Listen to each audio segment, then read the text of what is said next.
ایک سوال جو بہت زیادہ ہمارے پاس آیا اور 3-4 دن سے مختلف نوعیت کے سوال آ رہے ہیں کہ والدین جو وفات پا چکے ہیں، عمیر صاحب آپ سے شروع کریں گے تاکہ باقاعدہ آپ کی انٹری ہو جائے گفتگو میں اور محفل علماء میں۔ والدین جو وفات پا چکے ہیں ان کے ثواب کے لیے یا ان کے جو ہم کہتے ہیں کہ صدقہ جاریہ بھی ہوتا رہے اور ان کی بھی آخرت بہتر ہو، اس کے لیے ہمیں کیا کرنا چاہیے؟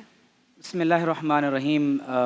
والدین جب دنیا سے رخصت ہو جائیں تو سب سے پہلا فرض جو اولاد پر عائد ہوتا ہے وہ یہ ہے کہ اپنے والدین کے لیے محو دعا رہے، اور قرآن مجید میں اللہ تعالیٰ نے خود یہ دعا حضرت سیدنا ابراہیم علیہ السلام کی زبانی امت کو تعلیم فرمائی ہے۔ ربنا اغفر لی ولوالدی وللمؤمنین یوم یقوم الحساب، کہ اے میرے رب میری بھی مغفرت فرما، میرے والدین کی بھی مغفرت فرما، اور تمام اصحاب ایمان کی مغفرت فرما۔ آپ دیکھیے کہ آپ صلی اللہ علیہ وسلم خود یہ بات ارشاد فرماتے ہیں کہ جب کسی انسان کا انتقال ہو جاتا ہے تو اس کے اعمال منقطع ہو جاتے ہیں، کیونکہ اب دنیا کے ساتھ راستہ منقطع ہو رہا ہے اور آخرت کے ساتھ انسان کا تعلق جڑ جاتا ہے۔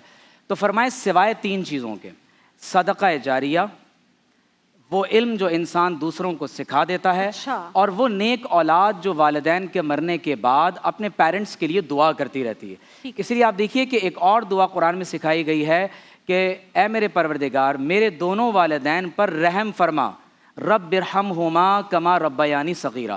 تو پہلا کام تو یہ کرنا ہے کہ والدین کے لیے دعائے مغفرت کریں۔ دوسری امپورٹنٹ بات یہ ہے کہ والدین کی قبر پر ضرور جایا کریں، ان کے لیے ایصال ثواب کریں۔ وہاں بالخصوص آپ سورہ بقرہ کی آخری جو آیات مقدسہ ہیں، آمن الرسول سے آخری رکوع تک، ان آیات کی تلاوت کریں۔ سورۃ البقرہ کا پہلا رکوع پڑھیں، سورۃ الملک کی تلاوت کریں۔ اور سب سے اہم بات یہ کہ جب حضرت سعد رضی اللہ تعالی عنہ کی والدہ کا اچانک انتقال ہو گیا تو وہ آپ علیہ السلام کی بارگاہ میں حاضر ہوئے کہ یا رسول اللہ صلی اللہ علیہ وسلم میری والدہ کا اچانک وصال ہو گیا ہے، مجھے لگتا ہے کہ اگر انہیں کچھ وصیت کرنے کا موقع ملتا تو مجھے صدقہ کرنے کا حکم دے دیتی، تو یا رسول اللہ میں کیا کروں؟ تو حضور نے فرمایا کہ ان کے لیے صدقہ کریں، انہیں اس کا ثواب پہنچے گا۔ تو آپ نے باقاعدہ ایک کنواں کھدوایا اور وہاں یہ لکھوا دیا کہ یہ کنواں حضرت سعد کی والدہ ماجدہ کے نام ہے۔ تو اپنی زندگی میں اپنی اولاد کی ایسی تربیت ہمیں ضرور کرنی چاہیے کہ جس کے نتیجے میں مرنے کے بعد بھی اولاد ہمارے لیے دعا کرتی رہے۔ جس دور سے ہم گزر رہے ہیں دانش بھائی اور رابعہ بہن، یہ اس قدر جدید ٹیکنالوجیکل ریولوشن کا دور ہے کہ دنیا مٹیریلزم سے اب ورچوئلزم کا سفر طے کر چکی ہے، اور لوگ اس قدر اے آئی ایتھکس کا یعنی ایک غلط ڈائریکشن میں لوگ چلے گئے ہیں۔ ہمیں ڈیجیٹل ایتھکس کی تربیت دینے کی ضرورت ہے۔